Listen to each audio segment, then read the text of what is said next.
a partir de la firma del acta de paz.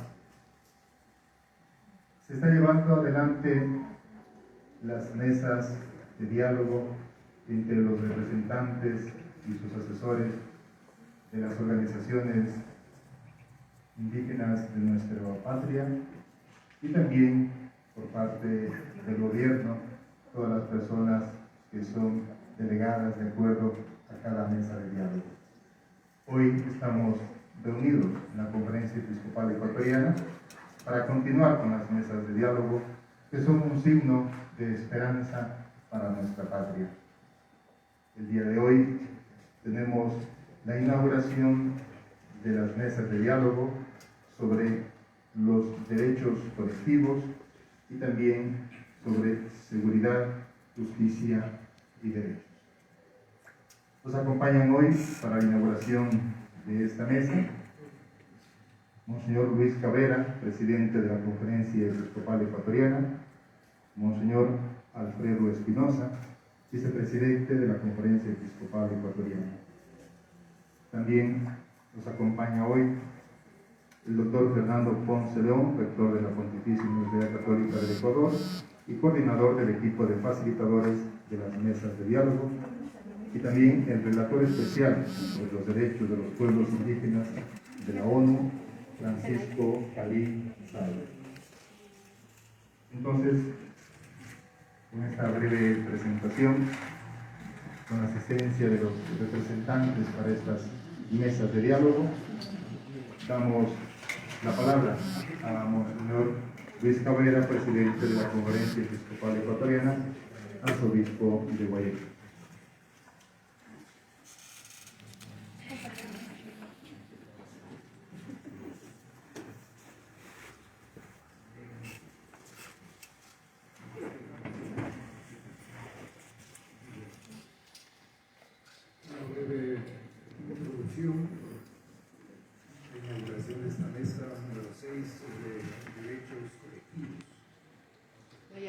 De acuerdo con la Declaración Universal, los derechos son inherentes o consubstanciales al ser de las personas, de los pueblos, y de los que llegan a la naturaleza.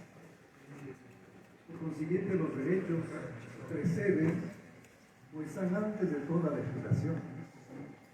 En otros términos, no son dádivas o concesiones del Estado, como tampoco simples consensos o acuerdos de grupos minoritarios o mayoritarios.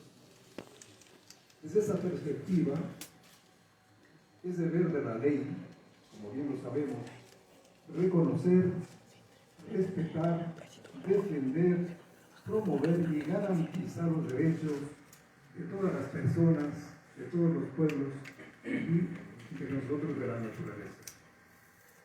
También según el artículo 1 de nuestra Constitución, dice: el Ecuador es un Estado constitucional de derechos y justicia, social, democrático, soberano, independiente, unitario, intercultural, plurinacional y laico. Se organiza en forma de república y se gobierna de manera descentralizada. Yo deseo subrayar lo intercultural y lo plurinacional del Estado, que constituyen un gran desafío para crear las condiciones necesarias que hagan posible la convivencia fraterna, justa y pacífica entre las muchas y diversas culturas y nacionalidades, cuyos derechos son innegociables e inalienables. Para que estos sueños sean una realidad, es necesario el compromiso de todos y cada uno de nosotros. En este contexto jurídico intercultural, damos la más cordial bienvenida al señor Francisco Calí, relator de la ONU, que disertará oportunamente sobre los derechos de los pueblos indígenas. Bienvenidos. Interviene a continuación Monseñor Alfredo Espinosa, arzobispo de Quito, vicepresidente de la Conferencia Episcopal Ecuatoriana. Buenos días con todos. Creo que es importante mantener el ritmo de nuestro caminar en estas mesas de diálogo. Y en este mantener el ritmo, no perder la esperanza de que juntos estamos construyendo una historia, estamos construyendo un camino y estamos construyendo un futuro para nuestro país. A veces podemos caer en la desesperanza, pensar que no avanzamos, pensar que nos detenemos y porque no vemos resultados concretos. El estar aquí, el estar reunidos, ya es un signo de esperanza. Por eso hay que mantener encendida esa luz de la esperanza y ese criterio de que juntos vamos construyendo este país. Y lo vamos haciendo en el diálogo. Nosotros remarcamos esta palabra. Tenemos que saber dialogar. Tenemos que buscar aquello que nos une, las coincidencias. Luego poder ir superando, desde esta visión de coincidencias, poder ir superando estas diferencias que existen indudablemente en toda sociedad, en todo grupo, y que existen entre nosotros. Tenemos que tener esa capacidad de apertura al otro como persona, sabiendo que tiene algo que aportarme a mí y que yo también puedo aportar algo hacia la otra persona. Eso nos debe llevar a todos a salir de una cerrazón en nuestras posturas que a veces podemos tener, en todo sentido. Y es importante, teniendo esta apertura al otro, sabiéndonos mirar cara a cara y sabiendo caminar en esta actitud de diálogo, poder ir encontrando esos objetivos que buscamos juntos. No dejemos, queridos hermanos y hermanas, no dejemos de soñar juntos por un país diferente. Esa es una tarea de todos. Vamos caminando, ya son 45 días de un camino de diálogo, a veces de no encontrar consensos, muchas veces de sentirnos desalentados, otras veces de ver una ilusión porque vamos caminando y podemos sentarnos y vamos encontrando resultados comunes. Pero es un camino que debe continuar y que debe continuar con decisión, con entusiasmo, con mucha ilusión y sobre todo con mucha fe en nuestro país y en lo que nosotros podamos construir. Así que este día que abrimos 2 mesas de diálogo aquí en la Conferencia Episcopal, nosotros como Iglesia del Ecuador, como Conferencia Episcopal Ecuatoriana, reiteramos nuestro compromiso de ser garantes morales de este diálogo.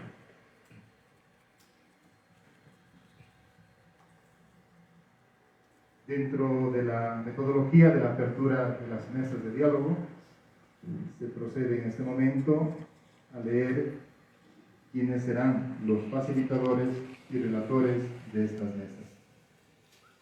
Facilitadores y relatores de la mesa de diálogo sobre derechos colectivos. Quito, 28 de agosto 2022.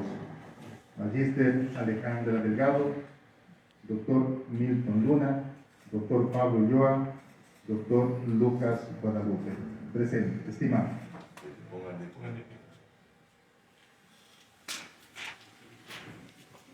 En acuerdo a la hoja de ruta establecida para la conformación de las mesas temáticas entre las organizaciones indígenas y el Gobierno Nacional, por medio de la presente, me permito solicitar a ustedes el servicio de facilitador, cofacilitador, relator y correlator de la mesa de diálogo de derechos colectivos, de la manera siguiente.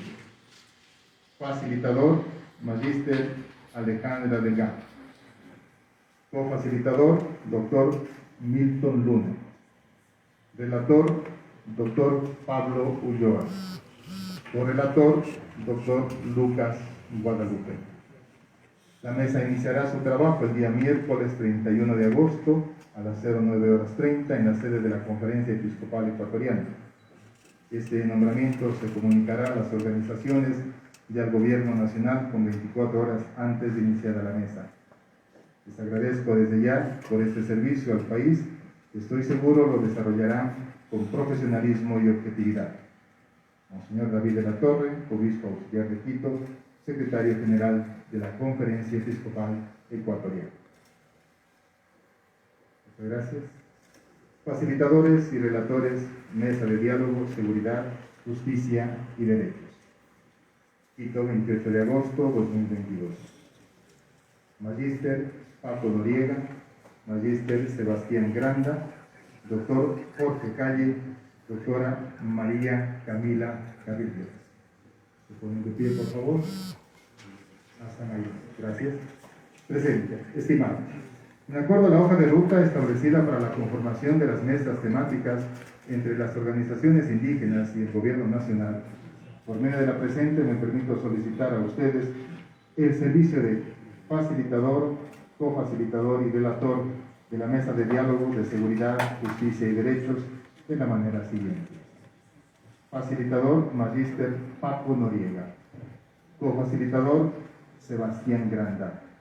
Relator, Dr. Jorge Calle. La mesa iniciará su trabajo el día miércoles 31 de agosto a las 09:30 en la sede de la Conferencia Episcopal Ecuatoriana. Este nombramiento se comunicará a las organizaciones y al Gobierno Nacional con 24 horas antes de iniciar la mesa. Les agradezco desde ya por este servicio al país, que estoy seguro lo desarrollarán con profesionalismo y objetividad. Monseñor David de la Torre, Obispo Auxiliar de Quito, Secretario General de la Conferencia Episcopal Ecuatoriana. A continuación tenemos la intervención del doctor Fernando Ponce León, rector de la Pontificia Universidad Católica del Ecuador, que es el coordinador del equipo de facilitadores de las mesas de diálogo, quienes, como ustedes hoy han podido escuchar, son aquellas personas que se les ha pedido este servicio de parte de la Conferencia Episcopal Ecuatoriana. Doctor Fernando, muchas gracias. Buenos días, señoras y señores. Yo solamente voy a encuadrar las condiciones, ¿no? La cancha en la cual se van a desarrollar estos diálogos. En primer lugar, todo lo que son las normas acordadas para el diálogo están resumidas en este documento que todos deben tener, y si no lo van a tener, que se llama Hoja de Ruta para la conformación de las mesas temáticas de la CONAIE, PEINE, PENOCIN y el Gobierno Nacional con la mediación de la Conferencia Episcopal Ecuatoriana. Ese es el primer documento. Esto ha sido actualizado al 19 de julio después de una evaluación del arranque de las primeras mesas. Aquí están las indicaciones sobre cuándo se entregan los documentos, cómo se conforman las mesas y demás. En segundo lugar, otro documento importantísimo, mucho más práctico, es esto que se llama 10 reglas básicas para un diálogo con resultados, que está expuesto en la parte de atrás, tanto aquí como en la sala del segundo piso donde tiene lugar la otra mesa. Voy a resumir brevemente lo que dice aquí. Son 10 puntos, ¿no? Como quiero insinuar. Los temas de la mesa es el punto 1. Los temas de las mesas de diálogo son los 10 puntos de la Agenda de Lucha Nacional del 13 de junio, reconocidos desde el Acta por la Paz del 30 de junio. Se debe asistir puntualmente a las reuniones, es el segundo punto, respetar las opiniones ajenas y evitar descalificativos con los signos de cortesía con todos y con todas. Tercer punto, la delegación de cada parte se compone hasta de 17 miembros acreditados. Y en ese grupo de 17 miembros se incluyen las autoridades, los asesores, los relatores, el personal de apoyo de cualquier tipo. Si en algún momento una parte no logra los 17, no hay problema. El punto es no sobrepasar los 17 acordados. Cuarto, los miembros de las delegaciones deben asistir de manera permanente. Cualquier cambio deben notificarse al relator o relatora de mesa. Quinto, solo los miembros de las delegaciones tienen derecho a la palabra en las mesas de diálogo, es decir, las 17 personas acreditadas pueden intervenir durante el día, solo estas personas. Sexto, organizaciones o entidades que no son parte de ninguna delegación pueden ser invitadas, pero no de manera permanente. Séptimo, los medios de comunicación y comunicadores institucionales pueden realizar tomas de paso solo al inicio de cada reunión. No pueden hacerse ni durante la reunión ni al final. Octavo, la palabra, esto es importante porque a veces la semántica es fundamental. La palabra acuerdo se utilizará solamente para designar el consenso final con el que se cierra una mesa. Los demás consensos se llamarán coincidencias, convergencias, puntos en común o de cualquier otra manera. Noveno punto, novena regla. Al final de cada día se elaborará lo que llamamos la memoria del día, el resumen del día, el acta incluso del día, donde se relatará lo ocurrido. Será firmada por representantes de las partes, el facilitador y el relator. Que quede bien claro que el resumen del día, la memoria del día, no es de ninguna manera el acta final de acuerdos. Punto décimo, por eso, solo al cierre de la mesa se elaborará el acta de acuerdos que contendrá acuerdos, desacuerdos, puntos no tratados y pasos siguientes. Esto está puesto ahí en cada espacio físico, como los 10 mandamientos para un diálogo con resultados. Se me reí, monseñor, pero esos 10 mandamientos sí nos encuadran bien en todas nuestras actividades.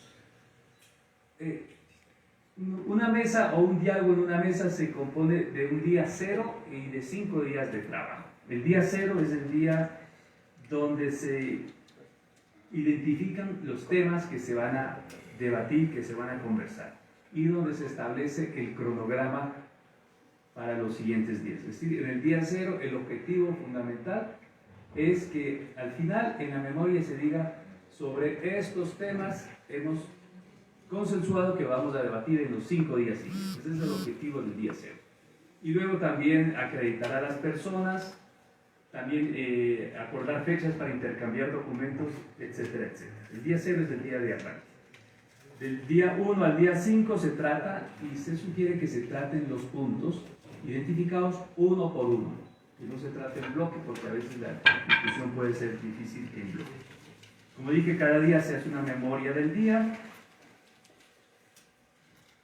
Y en el día cero, más en detalle, el método o la agenda es la siguiente. Al inicio del día cero, luego de los saludos protocolarios, de los corteses y educados buenos días de unos a otros, las organizaciones presentan las demandas y después el gobierno presenta la respuesta, y a partir de ahí se elabora la lista de puntos que se van a discutir en los días siguientes.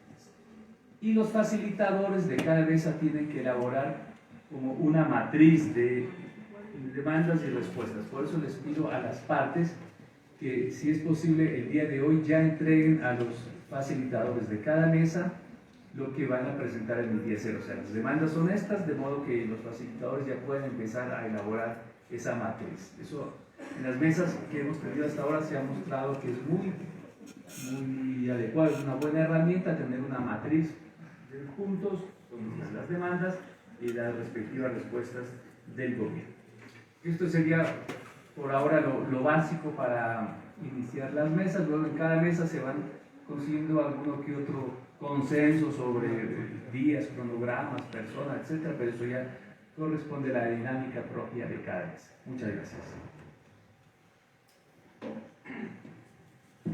Agradecemos al doctor Fernando Ponce por esta aclaración. A veces existen ciertas dudas sobre cómo se llevan las mesas de diálogo. También hacemos un cordial saludo a todas las personas que están enlazadas a las diferentes señales de transmisión. Y hoy, de manera especial, contamos con la presencia de Francisco Calí. Es un maya oriundo de Guatemala, con experiencia en la defensa de los derechos de los pueblos indígenas, tanto en su país como en las Naciones Unidas y la Organización de los Estados Americanos, OEA. El señor Calí Fundó y militó en diversas organizaciones indígenas en Guatemala y fue embajador de este país ante la República Federal de Alemania, presidente del Comité para la Eliminación de la Discriminación Racial, un órgano de tratado para el que fue elegido 4 periodos consecutivos de 4 años.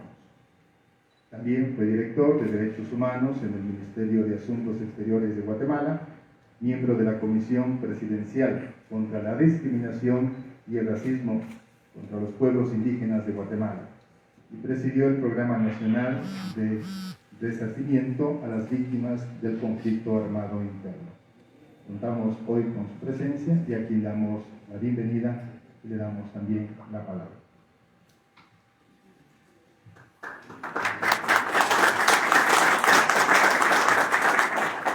Sagat Kibonocher, Imatioshiche, Yahab, Shuyakirjuin, Chinkoabe, Imatioshiche, Konocher y Kamalbe, Sipahun, Sikirjuin, Impobabe, Hanilan Imatioshiche, Rige, Cherika Minaki, Wabe Pari Ulef y Kabinaki, Hanilan Imatioshiche, Bonocher. Muy buenos días a todas y a todos. Es un honor para mí estar acá con ustedes. Le agradezco a las altas autoridades de la Iglesia que a través de ellos y a petición de las partes me invitaron para estar el día de hoy acá, poder hacer una pequeña presentación sobre los derechos colectivos de los pueblos indígenas. Creo que de parte de la espiritualidad cristiana se dice también de que no hay nada por casualidad, todo está bajo los designios de Dios. Lo mismo decimos los mayas en Guatemala el día de hoy. En el calendario maya es el 8 Ajpú, y Ajpú es el espíritu del ser humano. Ajpú también es el hombre, la mujer. Ajpú también es el ser bacanero. Eso significa de que el día de hoy, al inaugurar esta mesa, es necesario tomar en cuenta de que nuestras palabras van a tener un impacto bastante importante en las decisiones que se van a tomar. Y al agradecerles a cada una y a cada una de las autoridades presentes, tanto de gobierno como de los pueblos indígenas, quisiera decirles de que es un honor para mí estar acá el día de hoy, participando con una presentación en la cual trataré brevemente de ver las afirmaciones y compartir con ustedes las afirmaciones de los derechos colectivos de los pueblos indígenas que a nivel internacional se han, podríamos decir, han adoptado, y analizaré en detalle algunos derechos colectivos. A nivel internacional y regional se ha desarrollado un marco jurídico muy rico para la protección efectiva de los pueblos indígenas. Hay que recordar que los pueblos indígenas siempre están amparados por el derecho internacional de los derechos humanos, pero debido a su estatus sui generis, también se le aplica un derecho especial, que hasta la fecha constituye el estándar mínimo de protección de los derechos de los pueblos indígenas que el Estado debe de aplicar a nivel interno. Muy brevemente, estos instrumentos son el Convenio 169 de la OIT, la Declaración de la ONU sobre los Derechos de los Pueblos Indígenas, la Declaración Americana sobre los Derechos de los Pueblos Indígenas, y también en el tema de derecho ambiental, la Convención sobre la Diversidad Biológica y el Protocolo de Nagoya, incluyendo disposiciones específicas sobre pueblos indígenas, como el artículo 8J de la Convención de Diversidad Biológica. A nivel regional tenemos la Convención Americana sobre los Derechos Humanos, y desde este punto de vista la Comisión Interamericana de Derechos Humanos y la Corte ha declarado de que los pueblos indígenas, ha declarado que ha desarrollado una jurisprudencia evolutiva interpretando muchas de las disposiciones de este tratado a la luz de las necesidades específicas de los pueblos indígenas. como es el caso del artículo 21 de la Convención, que hoy incluye también la protección del derecho a la propiedad colectiva de la tierra y los recursos. Estos derechos de los pueblos indígenas no se han logrado gratis, sino que es el producto de la lucha de los pueblos indígenas que desarrollaron a nivel internacional y que ha llevado a muchos otros logros, por nombrar algunos en orden cronológico. En 1989, la adopción del convenio 169 de la OIT. En el 2000, la creación del Foro Permanente para las Expresiones Indígenas de la ONU. En el 2001, la creación del mandato de la Relatoría de la ONU sobre los derechos de los pueblos indígenas. En el 2007, la adopción de la Declaración de Naciones Unidas sobre los derechos de los pueblos indígenas y el establecimiento del mecanismo de expertos sobre pueblos indígenas. También tenemos que recordar el reconocimiento entre los órganos del Tratado de los Derechos de los Pueblos Indígenas en varias observaciones y recomendaciones generales, como por ejemplo la observación general 11 del Comité de Derechos del Niño sobre los niños indígenas y la recomendación general número 23 del Comité para la Eliminación y Discriminación Racial sobre los pueblos indígenas.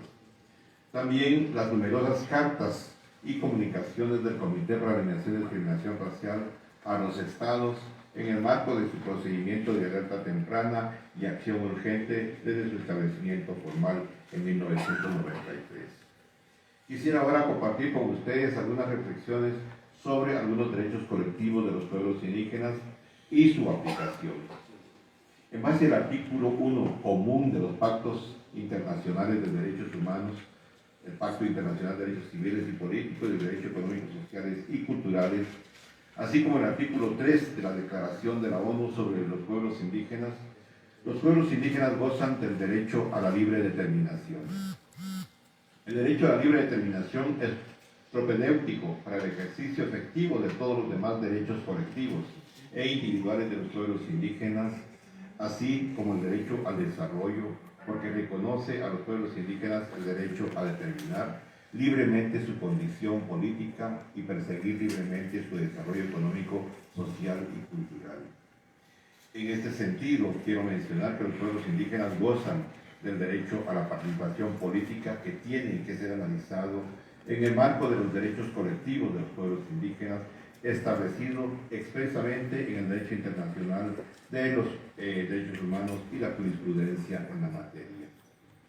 Con esto quiero decirles de que hay muchos estados que tienen miedo al reconocimiento al derecho a la libre determinación porque creen de que los pueblos indígenas van a crear un procedimiento de secesión de territorio. Sin embargo, es al contrario. El no reconocimiento al derecho a la libre determinación de los pueblos es lo que provoca los conflictos sociales.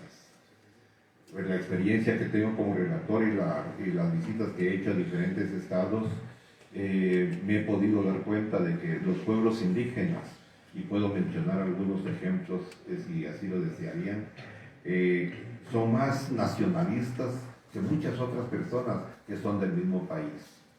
Me he dado cuenta de que los actos que se han llevado a cabo en algunos lugares son los pueblos indígenas los que dicen vamos a cantar el himno nacional, vamos a izar la bandera, queremos ser reconocidos como ciudadanos de este o el otro país con pleno derecho, queremos ser guatemaltecos, queremos ser mexicanos, queremos ser costarricenses, queremos ser peruanos, queremos ser argentinos. Y esto es lo que yo he podido encontrar durante mi recorrido en los países donde he tenido la oportunidad de visitar. En ese sentido, con pleno conocimiento puedo decir de que el derecho a la libre determinación no es la división del territorio nacional que conforman el día de hoy los estados nacionales. En detalle, la Declaración de la ONU sobre Pueblos Indígenas, en su artículo 4, señala que los pueblos indígenas tienen el derecho a la autonomía o al autogobierno en las cuestiones relacionadas con sus asuntos internos y locales, así como a disponer de medios para financiar sus funciones autónomas. El derecho al autogobierno incluye, de un lado, el reconocimiento de las instituciones indígenas, que implica su derecho a mantener sus propias instituciones de adopción de decisiones, y por el otro, el derecho a participar en los procesos de adopción de decisiones del Estado y de otros agentes, en particular en los asuntos que les afecten. La dimensión interna del derecho a la participación política implica el reconocimiento y mantenimiento de sus propias instituciones de decisión, lo que incluye la libre elección de sus autoridades tradicionales. Esto se debe de llevar a cabo sin injerencia externa, lo que supone que los estados tienen el deber general de no interferir en el funcionamiento de estas instituciones. Para garantizar el funcionamiento de las instituciones indígenas de autogobierno, el Estado debe proporcionar asistencia financiera y técnica. Esta obligación surge de los artículos 4 y 39 de la Declaración de las Naciones Unidas sobre los Derechos de los Pueblos Indígenas. Fortalecer las instituciones propias indígenas significa también garantizar servicios sociales de los pueblos indígenas, lo que repercute positivamente en la garantía de sus derechos económicos, sociales, culturales y ambientales. En su dimensión externa, el derecho a la participación política supone la participación de los pueblos indígenas a través de sus autoridades e instituciones en los procesos de toma de decisión sobre asuntos que afecten sus derechos y en las instituciones estatales. Esta dimensión se encuentra reconocida de forma transversal en instrumentos internacionales como el Convenio 169, en el artículo 2, 7, 15, 18, 22, 23 y 27, y la Declaración de la ONU sobre los Pueblos Indígenas en sus artículos 5, 18 y 23. Esta relatoría recuerda que debido a la exclusión social, el racismo y la discriminación racial y que históricamente han sufrido los pueblos indígenas, los estados deben adoptar acciones afirmativas que aseguren de manera efectiva y práctica la participación de los pueblos indígenas en instituciones de elección popular. Solo como ejemplo, y reitero, solo como ejemplo, la reserva de escaños o distritos electorales particulares para los pueblos indígenas. Es fundamental también garantizar la participación paritaria de las mujeres indígenas, tanto en las instituciones políticas de sus pueblos como en las estatales. Un tema de gran importancia es la tutela del derecho a la tierra, territorios y recursos, debido a que la tierra y los territorios son elementos fundamentales para la protección de nuestra identidad y supervivencia cultural y física.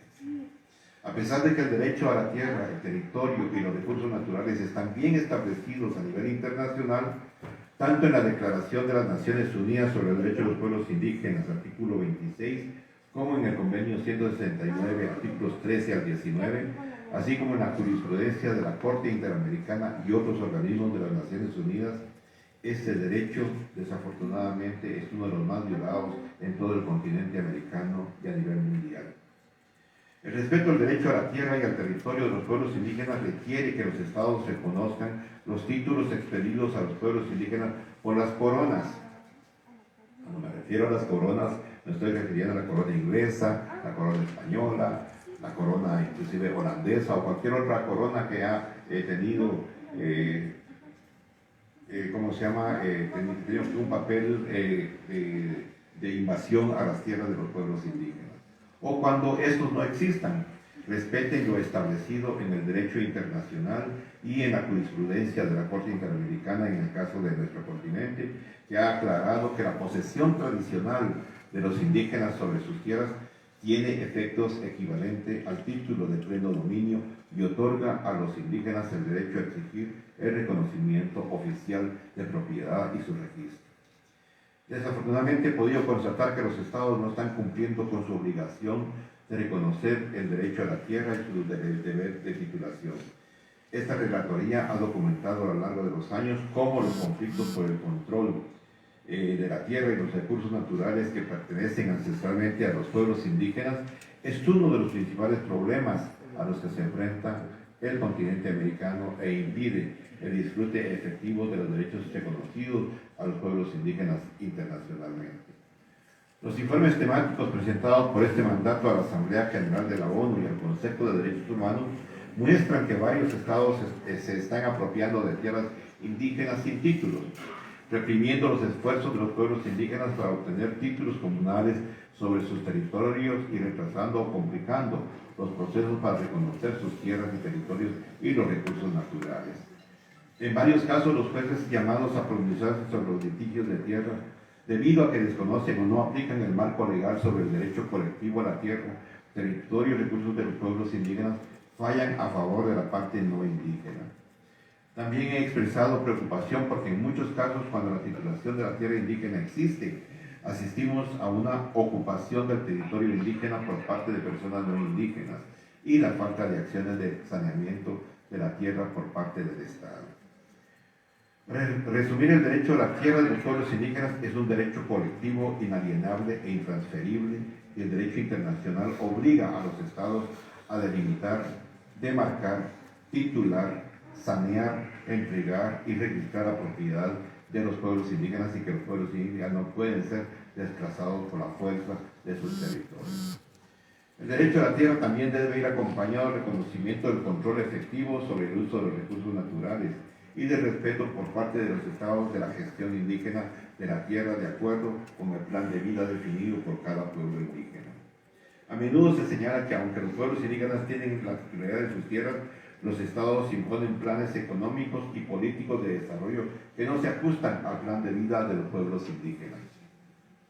Los estados tienen la obligación de adoptar planes económicos y políticas de desarrollo con el consentimiento y la plena participación de los pueblos indígenas, respetando su derecho a la libre determinación, como establece el derecho internacional.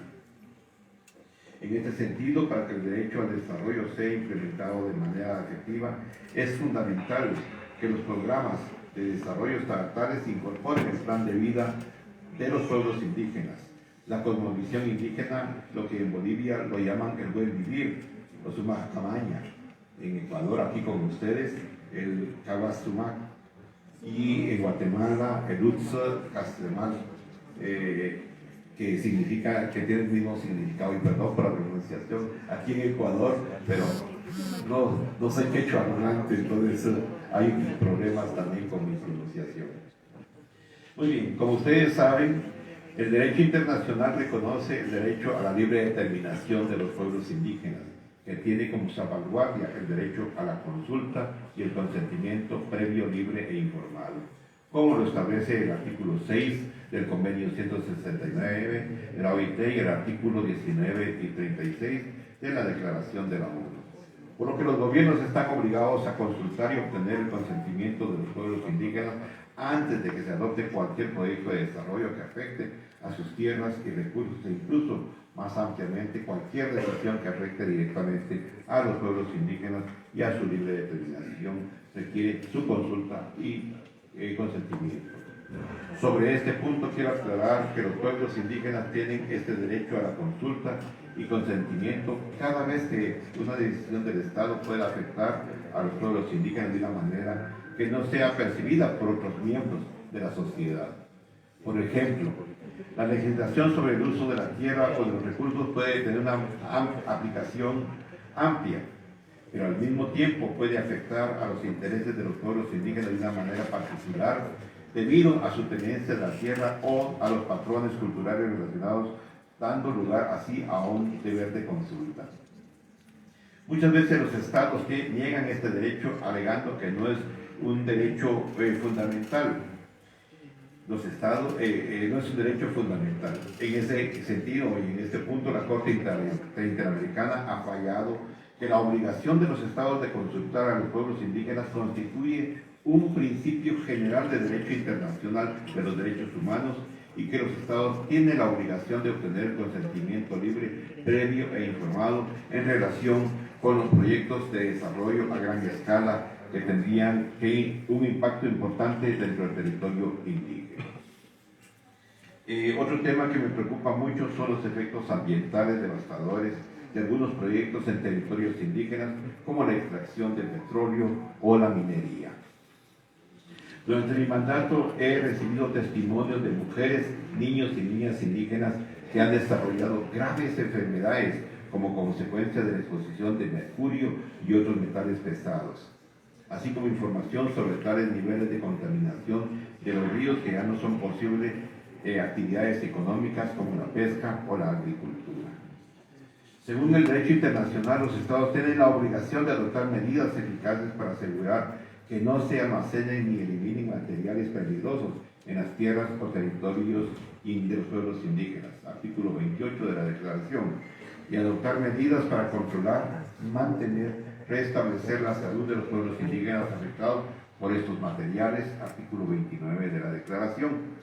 También los estados deben adoptar mecanismos eficaces para la reparación justa y equitativa por cualquiera de estas actividades y medidas adecuadas para mitigar las consecuencias nocivas del orden ambiental, económico, social, cultural o espiritual de los pueblos indígenas, artículo 32 de la Declaración. En relación al tema del acceso a la justicia de los pueblos indígenas, quiero hacer hincapié en una discusión que creo es fundamental y es necesario reflexionar sobre la importancia del reconocimiento de la justicia de los pueblos indígenas. La Declaración de las Naciones Unidas sobre los Derechos de los Pueblos Indígenas, en su artículo 40, afirma el derecho de los pueblos indígenas a procedimientos equitativos y justos para arreglo de conflictos y controversias con los estados u otras partes, y a una pronta decisión sobre esas controversias, así como una reparación efectiva de toda lesión de sus derechos individuales y colectivos, e indica asimismo que en dicha decisión se tendrá debidamente en consideración las normas y los sistemas jurídicos de los pueblos indígenas interesados y las internacionales de derechos humanos. A pesar de los estándares internacionales identificados, basándome en mi experiencia como relator especial, permítanme destacar algunas de las principales barreras a las que se enfrentan los pueblos indígenas cuando se acercan al sistema legal del Estado. Y esto es a nivel generalizado en el mundo donde hay pueblos indígenas. Hay una actitud racista de algunos funcionarios del sistema judicial. Las barreras lingüísticas y la falta de personal capacitado en interpretación cultural para que las personas indígenas puedan entender los procesos en los juzgados es algo también importante. La ausencia de protocolos y profesionales especializados en el caso de denuncia de abusos sexuales. Muchas veces las mujeres indígenas no presentan las denuncias de los abusos sexuales porque van a ser revictimizadas en el proceso, porque va a ser un hombre que las va a entrevistar. Y va a ser en un idioma que no entiende que se va a realizar la entrevista. Finalmente, la lejanía de la justicia estatal y los altos costos de esta. Tuve la experiencia de conocer un caso de que decían, vivimos a 40 kilómetros del centro urbano más cercano, y cuando llegamos ya no es hora de atención, nos solicitan que llenemos un formulario en línea para poder acceder a los juzgados, y en nuestra comunidad no tenemos señal de internet. Entonces no tenemos ni para comer, mucho menos para comprar una computadora o un teléfono para poder accesar a ese sistema de justicia que nos están pidiendo. Así rápidamente, porque si no los voy a aburrir, tengo muchas cosas aquí que decirles a ustedes. Sin embargo, la Declaración de las Naciones Unidas sobre los Derechos de los Pueblos Indígenas reconoce el derecho a los pueblos indígenas a recibir asistencia financiera y técnica de los estados y por producto de la cooperación internacional para el disfrute de sus derechos. Artículo 39, así como el disponer de asistencia para financiar sus funciones autónomas. Artículo 4. Esto es algo importante, ya que las circunstancias sociales, políticas y económicas pasadas y presentes de los pueblos indígenas en muchos casos ha debilitado sus instituciones, normas y procedimientos en el ámbito de la justicia. Hay muchos pueblos que por la misma colonización y el avance de la imposición del sistema jurídico del Estado han desaparecido las instancias de los pueblos indígenas. Por supuesto, hay muchos pueblos indígenas que hoy en día están luchando para reinstalar nuevamente su sistema de justicia. En consecuencia, los estados deben reconocer el pluralismo jurídico y fortalecer los sistemas jurídicos indígenas como parte del sistema jurídico del Estado y no verlo como antagonista. Y quiero decirles que no como antagonista, porque he tenido la oportunidad de ver de que en muchos lugares lejanos son los pueblos indígenas son los que aplican justicia, son los que mantienen la cordialidad entre las comunidades y le han ahorrado millones de dólares a cada uno de los estados cuando los pueblos indígenas aplican su propia justicia.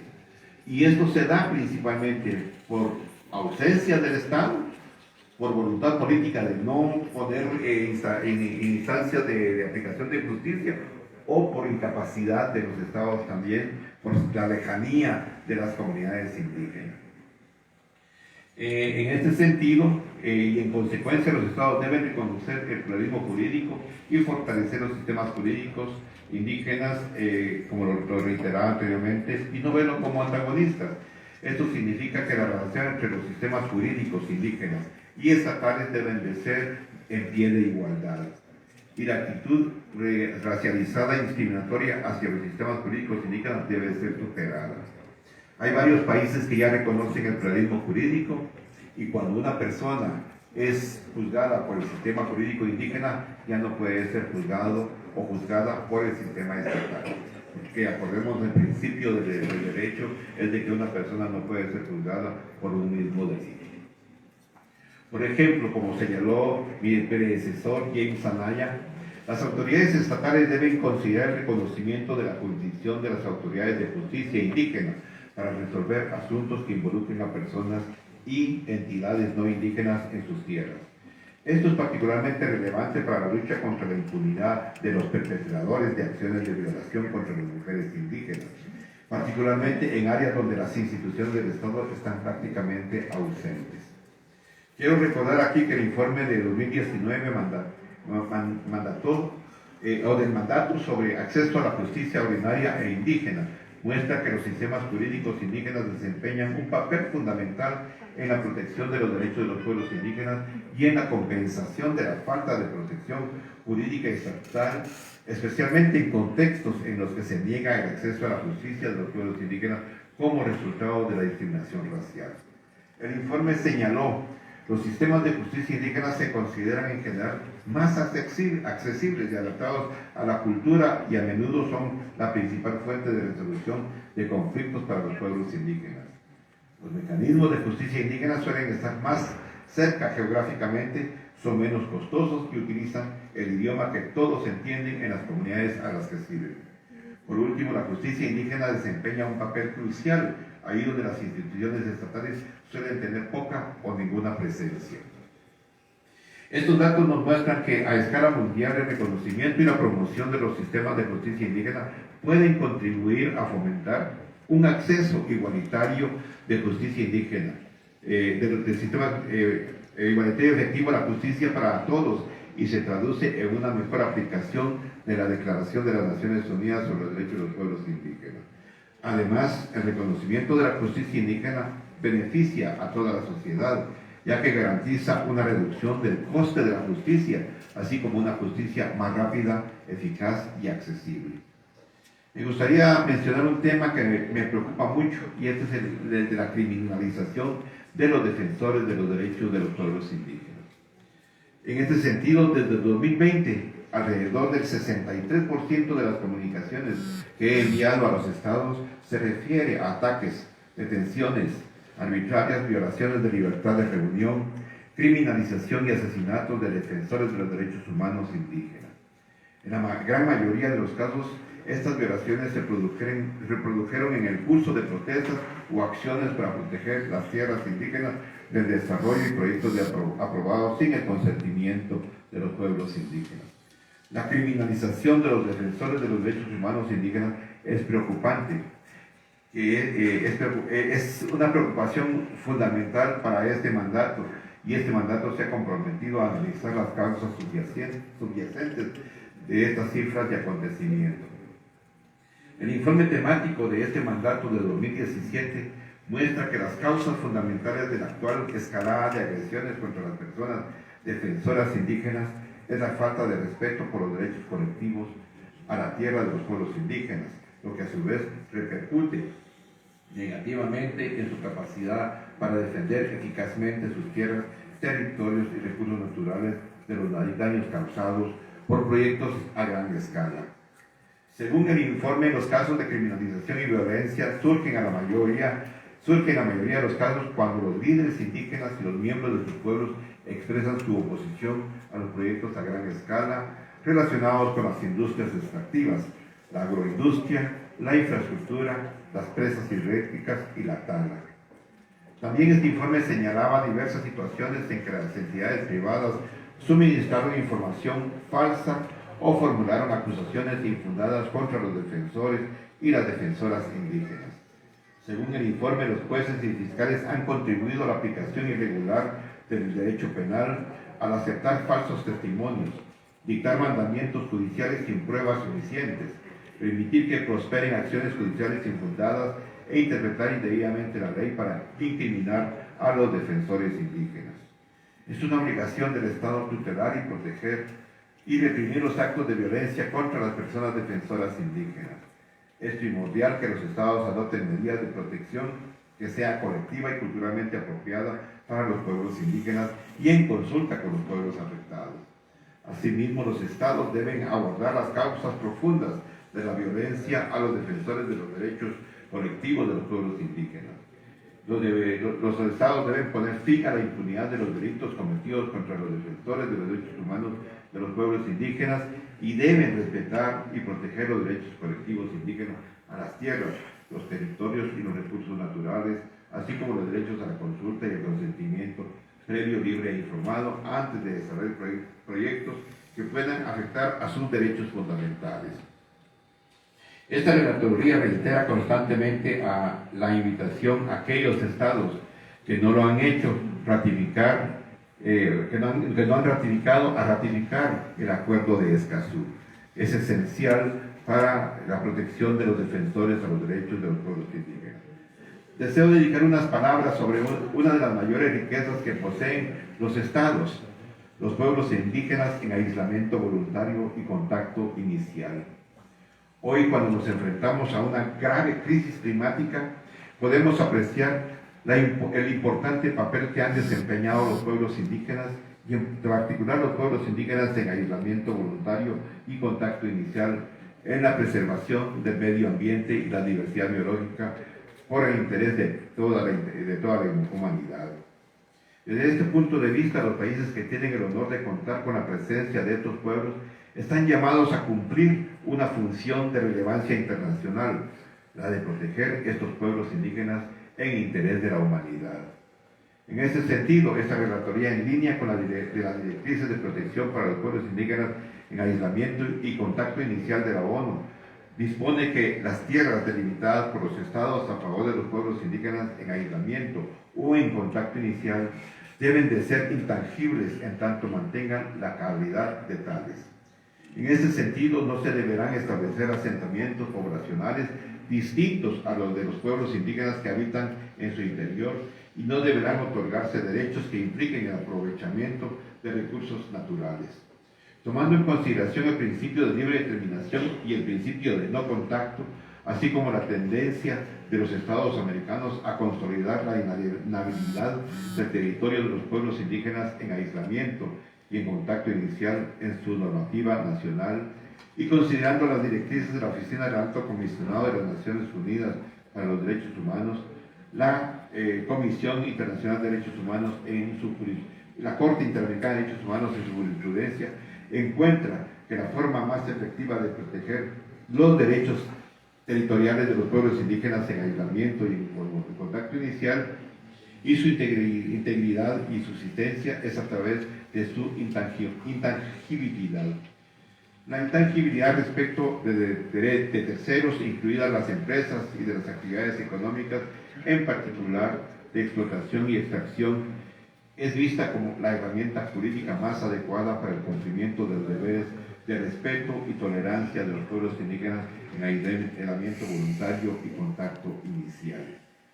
Esta relatoría observa que a pesar de la figura jurídica utilizada para reconocer el derecho a la tierra, territorio y recursos naturales de los pueblos indígenas en aislamiento voluntario y contacto inicial, ese territorio debe ser demarcado y titulado a los pueblos indígenas en aislamiento voluntario y deben de ser correctamente ser correcta geográficamente, correspondiendo efectivamente a las áreas de su uso del territorio según su forma de vida itinerante, pues de ello depende la supervivencia física y cultural de estos pueblos. En relación al derecho a la consulta previa, como lo establecen las directrices de protección para los pueblos en aislamiento y en contacto inicial de la ONU, y el derecho al consentimiento previo, libre e informado, debe interpretarse teniendo en cuenta su decisión de mantenerse en aislamiento y la necesidad de mayor protección de los pueblos indígenas en aislamiento voluntario, dada su situación de vulnerabilidad, lo que se puede ver reflejado en su decisión de no usar este tipo de mecanismos de participación y consulta. Para concluir, me gustaría mencionar que son derechos fundamentales de los pueblos indígenas el derecho a la educación intercultural y bilingüe y el derecho a la salud intercultural. En este sentido, el artículo 15 establece que los pueblos indígenas tienen el derecho a la dignidad y diversidad de sus culturas, tradiciones, historias y aspiraciones queden debidamente reflejadas en la educación y la formación pública. El Comité sobre la Discriminación Racial de la ONU, en su recomendación general número 23, exhorta en particular a los Estados partes a que reconozcan y respeten la cultura, la historia, el idioma y el modelo de vida de los pueblos indígenas como un factor de enriquecimiento de la identidad cultural del Estado y garantice su preservación. Para las personas indígenas, el derecho de acceso a la salud sin discriminación alguna se puede realizar solamente garantizando servicios de salud culturalmente apropiados. Por este motivo es importante el artículo 24 de la Declaración de la ONU, que reconoce a los pueblos indígenas el derecho a su propia medicina y a mantener sus prácticas de salud, incluida la conservación de sus plantas medicinales, animales, minerales de interés vital. Finalmente, el artículo 31 de la Declaración de la ONU establece que conjuntamente con los pueblos indígenas, los estados adoptarán medidas eficaces para reconocer y proteger el derecho de los pueblos indígenas a mantener, controlar, proteger y desarrollar su patrimonio cultural, su conocimiento, sus expresiones, sus culturas, sus tradiciones culturales y las manifestaciones de su ciencia, tecnología y cultura, comprendidos los derechos humanos y genéticos, las semillas y las medicinas.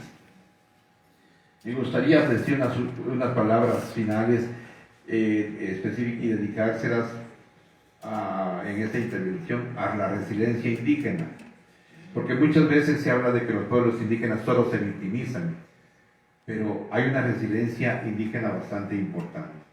Durante mi mandato he podido ver, a pesar de las dificultades que enfrentan los pueblos indígenas, que demuestran una gran capacidad de resiliencia y son fuentes de soluciones innovadoras. Por ejemplo, como nota positiva, la pandemia del COVID ha llevado a muchos pueblos indígenas a revitalizar, reforzar y utilizar la cosmovisión indígena para responder de forma innovadora a los retos del COVID. El informe de este mandato en el 2021 sobre el COVID-19 muestra una iniciativa para la revitalización de los conocimientos indígenas, reconexión con las tierras ancestrales y recuperación de los recursos alimentarios indígenas. En América Latina, las juventudes han desempeñado un papel fundamental en el diseño de soluciones para el COVID-19, la revitalización de los conocimientos y las lenguas indígenas, la promoción de la seguridad alimentaria y la protección del territorio ancestral. Los jóvenes indígenas han plantado jardines de plantas medicinales y alimentos indígenas, han elaborado material de información cultural generacional sobre el COVID-19, han utilizado el arte llamado callejero para promover las lenguas y los conocimientos indígenas, han documentado los conocimientos de los ancianos y han creado mapas culturales para proteger su territorio ancestral. Durante siglos, a través de sus sistemas de conocimiento, gestión y recursos institucional, los pueblos indígenas han desempeñado un papel fundamental en la protección de la tierra. Como prueba de este papel, en la actualidad los pueblos indígenas mantienen aproximadamente el 80% de la diversidad biológica del mundo, alrededor del 20 o 25% de la tierra habitable. A pesar de que representan menos del 6% de la población mundial. ¿Esto qué significa? Significa que los pueblos indígenas han sabido han sabido respetar y proteger a la madre tierra. Con esto quisiera terminarle diciéndole muchas gracias nuevamente a las partes que a través de la conferencia episcopal hicieran llegar la invitación para estar acá con ustedes, y ojalá que estas palabras puedan contribuir para que se pueda seguir en el camino de la búsqueda de la paz, la reconciliación, y los invito a que esta mesa de negociación no solo sea para 90 días, sea una mesa de negociación permanente para que los pueblos indígenas y el Estado tengan una puerta abierta de diálogo y de comprensión. Janira ni Mateo Sichiwe y Buenajer, muchas gracias a todas y todos.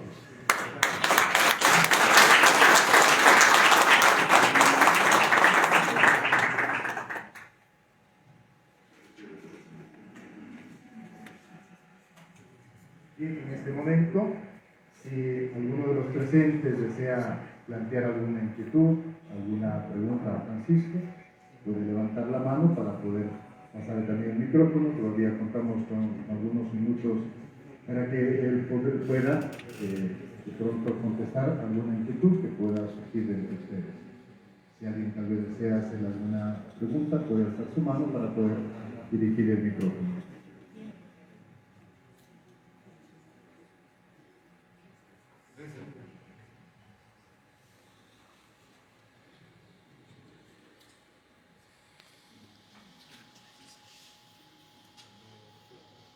Buenos días a todos y todas. En primera instancia quiero, a nombre de la Confederación de Nacionalidades Indígenas del Ecuador, con sus autoridades territoriales de los pueblos y nacionalidades, dar la cordial bienvenida a nuestro territorio. Ayishamushka Woki Francisco Ocal, bienvenido compañero hermano. Y así también agradecer a la Conferencia Episcopal Ecuatoriana, al señor presidente de la conferencia, al señor arzobispo y a los que están en la comisión avanzando en esta mesa de diálogo. Para nosotros es muy importante el mensaje de las autoridades a nivel global que están llevando el mensaje por el respeto de los derechos de los pueblos y nacionalidades indígenas en el Ecuador. Por ello es nuestra preocupación aquí en el Ecuador, porque no se están respetando los derechos, no solo en este gobierno, sino en todos los gobiernos. Por lo tanto, creemos importante que luego de agotar todos los procedimientos internos en nuestros territorios, hemos tenido que tomar las decisiones, en este caso, de movilizar. Por ello quiero decir, estimado hermano relator, habíamos solicitado en el 0 días que a través de la conferencia y las autoridades del Estado podamos tener la participación de usted como referencia a nivel internacional para que al inicio de este proceso de diálogo en el tema de derechos colectivos podamos tener la participación de usted. Pero también cabe recalcar, creo que por algo se tiene que empezar a respetarlo. Aquí quiero llamar un poco la atención a la conferencia, que no constamos en este caso en la agenda establecida, como autoridades de pueblos y nacionalidades que hayamos podido, en este caso oficialmente, estar en la agenda. Eso también, si es una molestia, que de pronto aquí tenemos que alzar la mano para poder hablar. Eso no me parece correcto, estimados hermanos de la Conferencia Episcopal Ecuatoriana. La habíamos solicitado desde el 0 días, hubiéramos esperado que estemos contando oficialmente para nosotros entregar la palabra como autoridades de pueblos y nacionalidades. Aprovechando de esta situación, también quiero dejar claro, estimado hermano, relator de Naciones Unidas para Asuntos Indígenas, la mesa de diálogo. Si bien es cierto, en este momento se apertura la 5ª mesa, el tema de derechos colectivos y el tema de seguridad, justicia y derecho. Mejor dicho, es la 6ª y la 7ª, ¿no? Las 5 mesas no se han concluido. Es de enorme preocupación que no se ha avanzado en el tratamiento y en los resultados de las otras mesas. En el tema de combustibles se sigue dando, en este caso, a las largas. en el tema de alivio financiero. Si bien es cierto hay una resolución, pero en la práctica no pasa nada. Nuestra gente, nuestros hermanos indígenas, no indígenas, que salimos a las calles, donde dijimos necesitamos un alivio financiero, en este momento no pueden resolver los problemas de la deuda a nivel nacional. En el tema de control de precios, en este momento se sigue subiendo los precios de los productos de primera necesidad. A la mesa del gobierno habíamos traído de 352 productos en el país que están reconocidos en la canasta básica, única y exclusivamente habíamos dicho los que son más accesibles para la gente de la clase popular. 44 productos. No ha parado de subir ni de incrementar el precio de los productos de primera necesidad. Los que tienen recursos pueden acceder a la alimentación, pero en este país los que más estamos jodidos es la población indígena. Y en ese sentido también estamos siendo agredidos sobre un derecho, en este caso, de poder sobrevivir. No hay resultados en la mesa. Claro, nuestros hermanos en los territorios, la población ecuatoriana, ¿qué dice? Salimos a las calles con el afán de por lo menos que paren los incrementos de los precios de los productos de primera necesidad. No ha pasado nada. Y eso es de absoluta responsabilidad, en este caso, de garantizar la vida o solo garantizar, en este caso, las tasas de ganancias de los sectores industriales sobre todo. Hemos venido trayendo la propuesta desde el campo, indígenas, montubios, mestizos.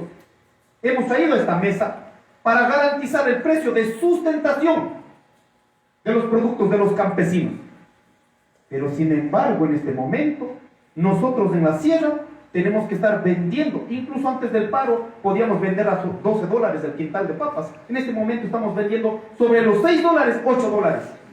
Pero aquí mismo, en la mesa lo hemos dejado demostrando que el kilo de papas en todas las cadenas de comercio, como es aquí Supermaxi, está sobre los 80 centavos la libra de papas. O sea, los campesinos estamos vendiendo a 8 centavos la libra y en las grandes cadenas de comercio están vendiendo 80 centavos. O sea, 1000%. No es posible que los campesinos sigamos subsidiando a este país, por la cual en esto no tenemos ningún resultado. Y quiero dejar aquí, hermano relator, y que sepa esto, el país, en estos 45 días, de venirnos con voluntad, con criterio, con propuestas, realmente sentimos que de estas mesas no va a haber resultados. Es de enorme preocupación porque nosotros esperamos que en esta posibilidad de resolver vía diálogo, el diálogo esté siendo tomado única y exclusivamente con un proceso de disuadir los procesos de lucha.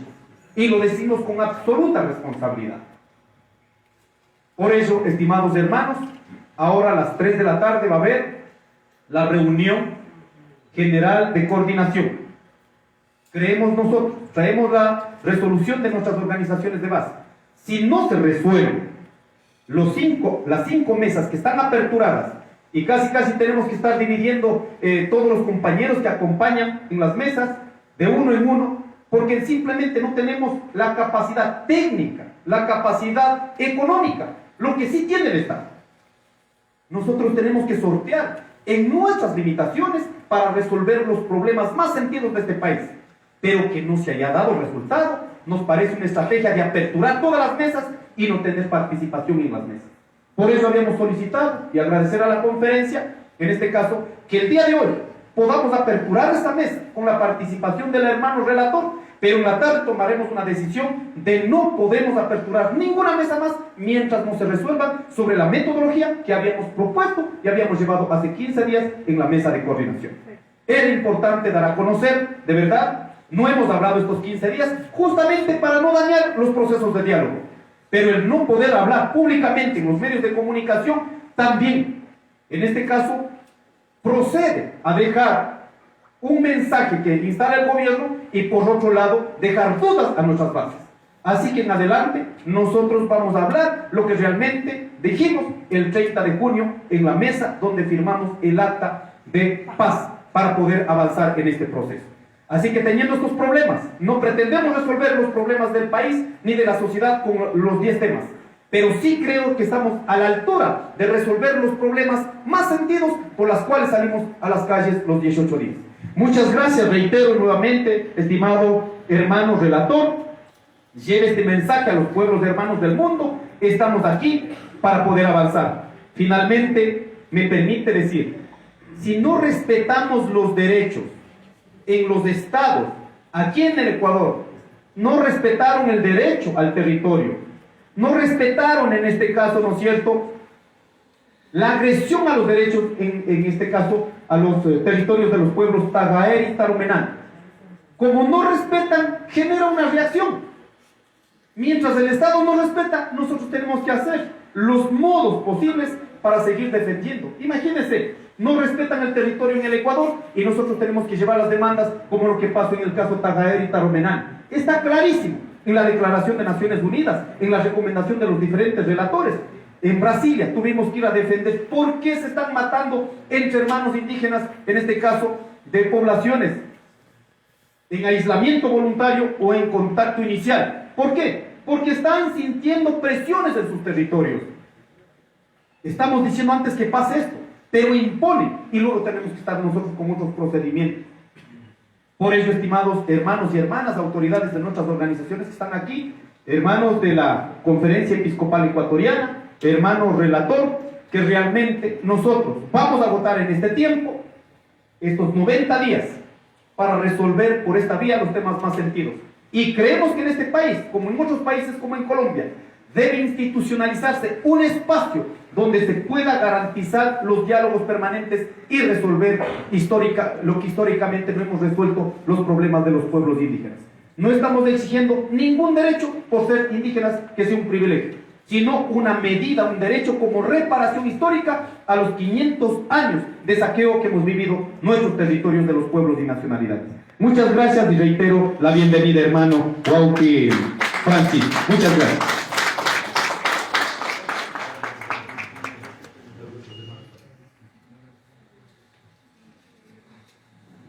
Muy buenos días con todos. Un saludo a la Conferencia Episcopal en el nombre de los dos monseñores que nos acompañan. Bienvenido también al rector de la Universidad Católica. Y un saludo especial a usted, relator. Bienvenido al Ecuador. El Ecuador le recibe con las puertas abiertas a nombre del gobierno